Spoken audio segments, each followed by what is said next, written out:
കേക്കത്തിലുള്ള jam ജൂമിൽ 2 ദിവസമായിട്ട് നല്ല തകർപ്പൻ ഓഫർ നടക്കുന്നുണ്ട്. അപ്പൊ ഇവിടുത്തെ കസ്റ്റമർ ഫീഡ്ബാക്ക് നോക്കിയല്ലേ, ജാം ജൂമത്തെ ഓഫറിൽ നിങ്ങൾ ഹാപ്പിയാണോ? തീർച്ചയായിട്ടും ഹാപ്പിയാണ്. നിങ്ങളെ ഇൻസ്റ്റാഗ്രാം വഴിയാണ് ജാം ജൂമിനെ കുറിച്ച് കൂടുതൽ മനസ്സിലായത്. ഇന്നിവിടെ ഓഫർ ഉണ്ട് എന്ന് അറിഞ്ഞു, അതിനനുസരിച്ച് ഇങ്ങോട്ട് വന്നു. വളരെയധികം ഹാപ്പിയാണ്. കുറെ സാധനങ്ങൾ വാങ്ങിക്കണു. കസ്റ്റമർ സർവീസ് ഒക്കെ നല്ലതാണ്. ഇപ്പൊ ഇവിടെയുള്ള ഐറ്റംസ് ഒക്കെ അഫോർഡബിൾ പ്രൈസിനാണോ? വളരെ കുറവാണ് തോന്നുന്നുണ്ട്. മറ്റേ കടകളൊക്കെ അപേക്ഷിച്ച് കുറച്ച് കുറവുണ്ട്. കസ്റ്റമർ സർവീസിൽ ഹാപ്പിയാണോ? അടിപൊളി സർവീസ് ആണ്. ഇവിടെ ജാം ജൂമിലെ ഓഫേഴ്സ് ഒക്കെ എങ്ങനെയുണ്ട്? വീഡിയോ കണ്ടിട്ടാണ് വന്നത്. നല്ല ഓഫേഴ്സും കാര്യങ്ങളും ഉണ്ട്. അതുകൊണ്ട് കുറെ പർച്ചേസ് ചെയ്തിട്ടുണ്ട്.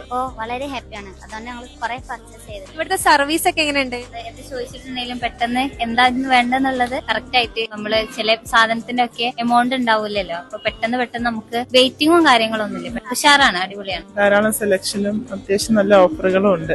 ജാം ജൂമിലെ ഓഫർ പ്രൈസിലാണോ, കസ്റ്റമർ സർവീസിലാണോ, അല്ലെങ്കിൽ പ്രൊഡക്റ്റ് ക്വാളിറ്റിയിലാണ് നിങ്ങൾക്ക് ഏറ്റവും ഇഷ്ടമായി തോന്നിയത്? മൂന്നും ഓക്കെയാണ്. മൂന്നിലും കുഴപ്പമില്ല തോന്നിയിട്ടുണ്ട്. ഓഫർ പ്രൈസ് ആയാലും കസ്റ്റമർ സർവീസ് ആണെങ്കിലും മൂന്നും ഓക്കെയാണ്. ജാം ജൂമിലെ ഹൈ ക്വാളിറ്റി പ്രൊഡക്റ്റ് അഫോർഡബിൾ പ്രൈസിൽ കിട്ടുന്നതിന് എന്തെങ്കിലും അഭിപ്രായം? നല്ല അഭിപ്രായമാണ് തോന്നിയത്. എന്താ വെച്ചാൽ കുറെ ഫാനുകള്, ഹോം അപ്ലയൻസ് ഐറ്റംസുകളൊക്കെ കുറച്ച് നമുക്ക് ഓഫർ ആയിട്ട് കിട്ടിയിട്ടുണ്ട്. അപ്പൊ കുഴപ്പമില്ലാത്ത റേറ്റ് ആയിട്ട് നമുക്ക് തോന്നിയില്ല. നമ്മളൊരു കുഴപ്പമില്ല. ജാം ജൂം മൊത്തത്തില് നല്ല അഭിപ്രായമാണ് നമ്മളത്. വളരെ ഹാപ്പിയാണ്. കുഴപ്പമില്ലാത്ത രീതിയിലുള്ള പ്രൈസ് ലിമിറ്റ് ഒക്കെയാണ്. ഇവിടുത്തെ സ്റ്റാഫ് സർവീസ് എങ്ങനെയുണ്ട്? ഇവിടെ എന്ന് പറഞ്ഞാൽ നമ്മൾ വന്ന് കയറുമ്പോ തന്നെ നമുക്ക് എല്ലാവിധ സ്റ്റാഫും എല്ലാം നമുക്ക് ചെയ്തു തരുന്നുണ്ട്. ജാം ജൂം ഉറപ്പ് നൽകുന്ന പോലെ വിലയല്ല വിൽക്കുന്ന വിലക്കുറവാണ്.